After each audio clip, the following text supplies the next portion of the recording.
there is a Metropolitan Republican Club, Upper East Side. Hello everyone, welcome to my YouTube channel. I hope you're doing well. If you are new to my channel, you can subscribe my channel, you can like and share my videos, and you will get the latest video notification. Let's start our brand new vlog today. I'm here at Metropolitan Republican Club to watch our presidential debate.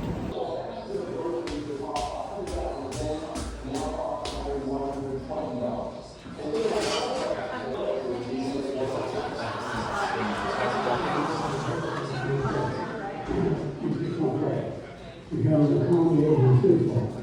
And then so badly, we want to be done. Pennsylvania, we're going to make sure we don't too many new units. We're going to make sure we cap grants. Oh my God, he's on drugs. The combination of weapon and corporate breeding environment. In addition to that, we're in a situation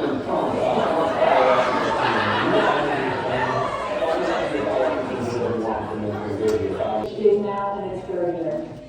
Former President Trump, Russian President Vladimir Putin says he'll only end this war if Russia keeps the Ukrainian territory it is already claimed.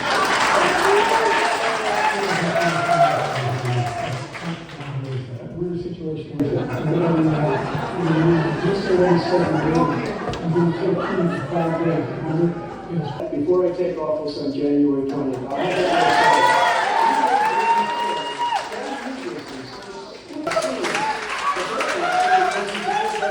because you can't win fair and square.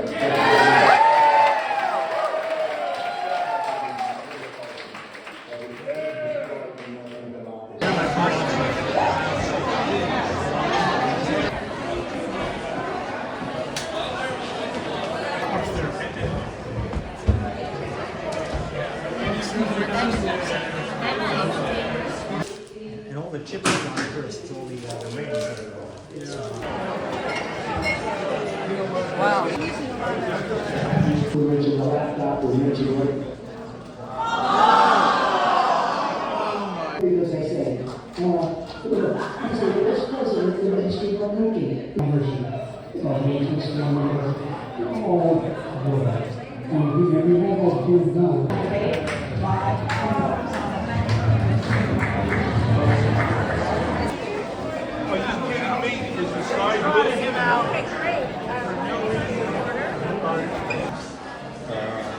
Quite a contrast between their appearance and their presentation. I was impressed with Trump. He could use a little bit of humility. I think that would be embraced by people who don't like him. I know my sister has Trump derangement syndrome. I don't. I'm an independent Republican. He's got my vote. What age group is there? Well, 40s, 50s, 60s. Sure, Oh, yes. Yeah, I'm in my early 60s. Is this your friend? Yes. So does he want to be interviewed as well? Yes. Okay, great. So we'll do both interviews. Okay. So you told me your name. What was your age group? You're Manhattan resident. Yes. What surprised you about this? How incoherent Joe Biden was, how his responses lacked cogency or even ability to follow them. I had a difficult time even understanding the direction of the words, even though the words were there. So that was quite disturbing, troublesome for Democrats and Republicans. And what surprised you about the debate? Well, similar reasons. Trump was usually, he wasn't himself. He was usually more boisterous, voicing his opinion. I feel like he was sort of held back more, and Trump is not Trump unless he's speaking himself, right? So that surprised me. Pull all that together. How do you feel about, as an African American Republican, how you feel about the question about African Americans? Black people, African Americans are not surrounded anymore. What do you think about that? It's not really clear about what's going on. It doesn't reach the community. So they just look at these facts, right? Yeah, they don't. Right? It's very primary he's against them. He's not constantly off before this. What did you think about about his answer that the migrants are taking jobs away from black There's a lot of them here. We have to support them. Considering that it's our country. Give me an answer about if they're taking jobs away. They've been taking jobs away. Right? So he is right. They can take jobs.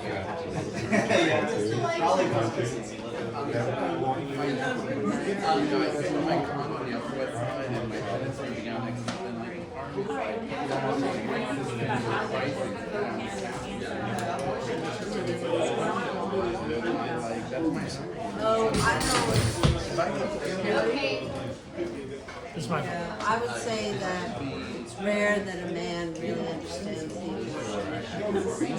So I haven't heard any male opinions that I can fully understand being a woman and having had a child and people that contemplated abortion.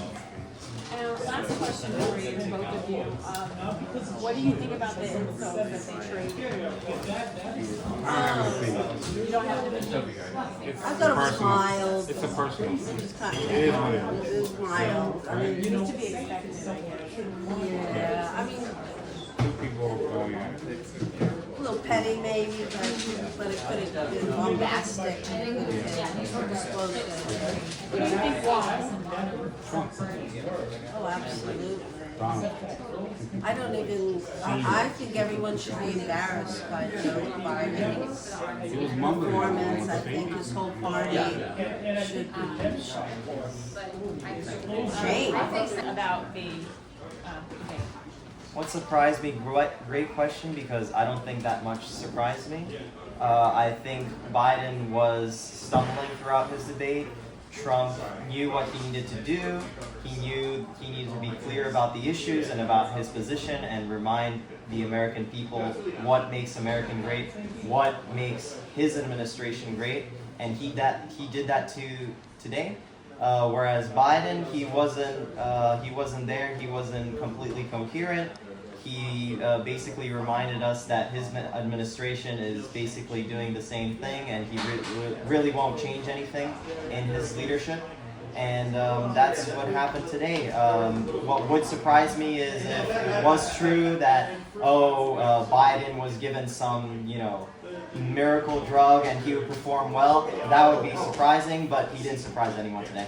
What did you think about the fact that they were fact-checking each other? Oh, that's not true. Oh, that's a lie. He's lying. What did you think? Right. I think that's very typical of a debate, especially now in the age of fact-checking.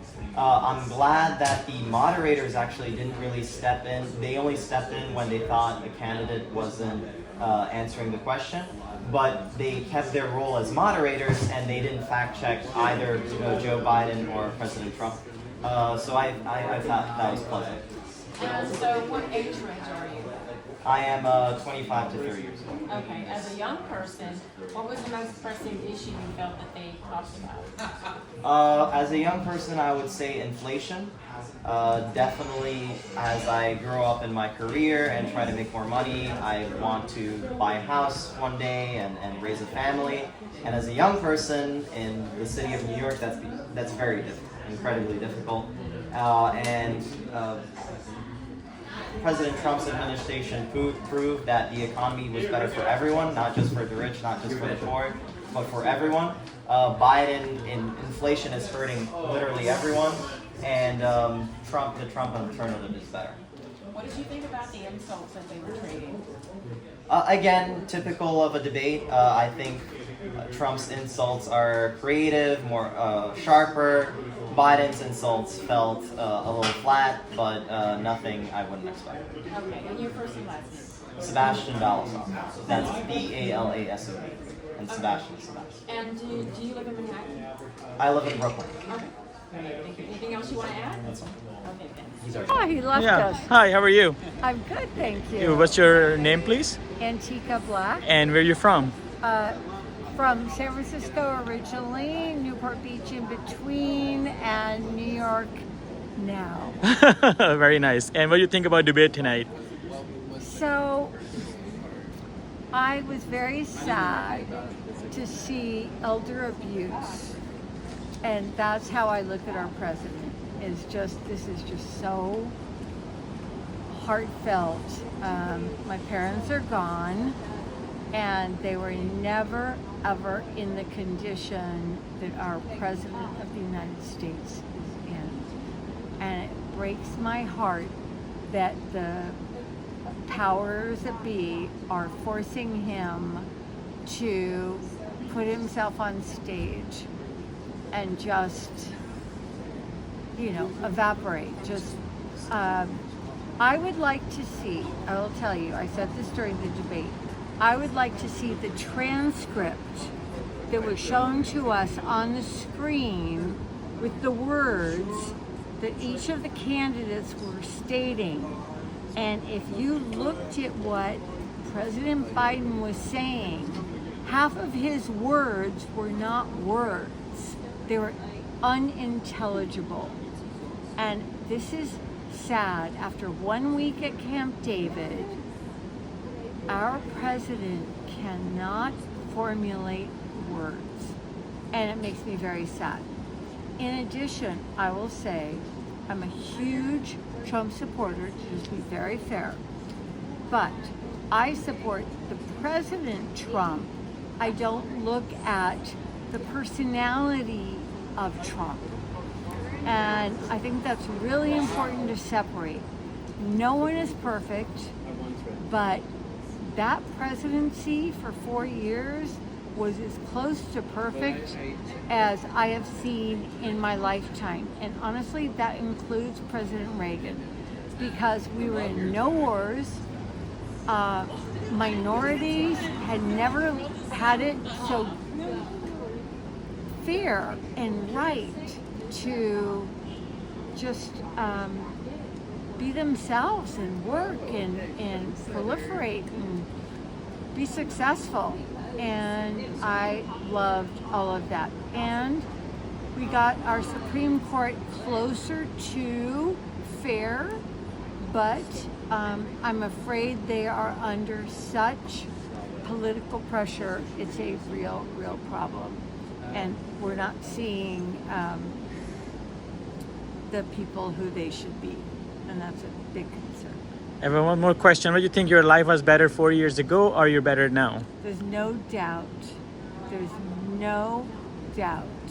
So I'm not young. I will tell you, I work full time. Most people have retired 5, 6, 7, 8 years before me. I'm working full time. I also work on the elections, and I feel like it's like volunteer work because they give a stipend, but we work very long hours, and I want to have an impact and make people feel safe when they vote, and I love that, But where my dollar goes is just a fraction of where it went under President Trump.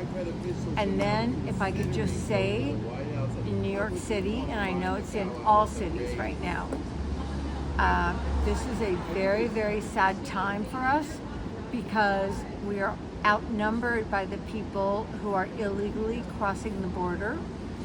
They are not coming to the United States because they love the United States. They are coming to damn the United States, and that frightens me. And I have friends who are in Harlem and in the Bronx, and they feel like their people, their minorities, whatever their minority is, their dollars, when they are working at minimum wage, more than minimum wage, they cannot compare to what the government is giving now, the people who are crossing the border, with housing, with medical care, with food stamps, with scooters, with whatever they're giving them. These people are wonderful, and they're American citizens, and all this is being taken away by people illegally crossing the border. I just ask that everyone remember the first day of our President Biden's day in office, he took away every protection that President Trump had on the border. You have to remember that. So whatever he's floating, it goes, yeah, I get the border. No, he took it all away, and now we have more crime, more everything. Upper East Side, I don't care. Upper West Side, Harlem, Alphabet City, I don't care where it is. The crime in this city, the slashings, the gun violence, the punch in the face, these are not Americans that are doing this to us. These are people who have come here to hurt America, and it breaks my heart. So, One more question. yes. What is your perspective 2024 presidential election if Donald J. Trump is win?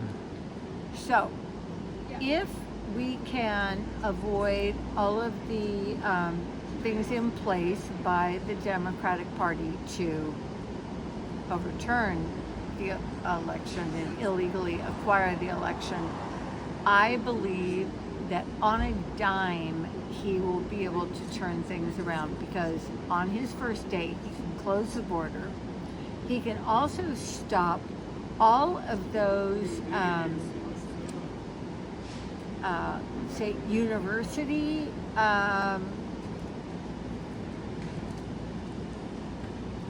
what are they called? Sorry. It's okay. They're allowed in. They're allowed in because they have special talents, and universities need them for research, etc., etc. Businesses need them, etc. No, because countries are sending in people who mean harm to us, and you just need to totally close it. I pray he will. I don't know he'll go that far. We'll see. But let's just say that the boat will be righted, and he will definitely get us going. It's going to take a while, and it's going to take a strong Congress, so people can't fall down on who they support for their congressman. But I feel that the message will be loud and clear. I predict that President Biden and Kamala Harris never get on the 2024 ticket. And I predict that after tonight, they will allow this poor man to go away, and Kamala has to go away because she can't stay on her knees forever.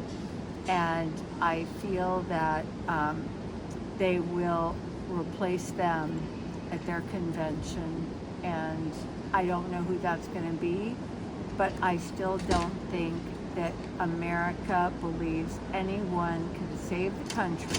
Because what's a country without borders? What's a country that lets people in that don't love the country and want to achieve more in the country?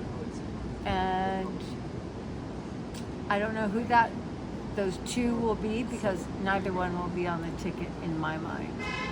And you can only have, a very sad, elderly, defunct person who wasn't a good politician before. But now it's just he's a shadow, and you have Obama and Susan Rice and the rest of them running him.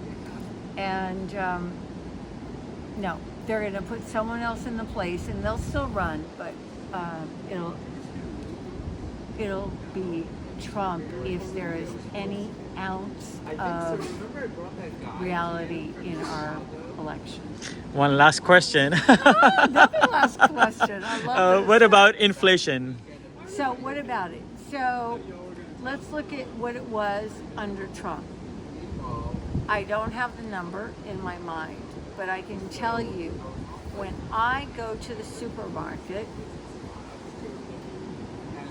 all right, as a student, I'm like aging myself, as a student, when we pushed the grocery cart around when we were in college, we would add up 50 cents an item, whatever it was in the cart. Just like go 10 items, 50 cents, that's what it is. Now I have to go 5, $6, $7, $8 per item. I cannot buy dill. I can't buy parsley. I cannot buy sweet potatoes. I can't buy anything for anything close to under, honestly, $7 to $10 per item. What reality is that? And they keep telling us, oh no, there's no inflation. No. Inflation, it's going to come back with Trump, and he will right the world.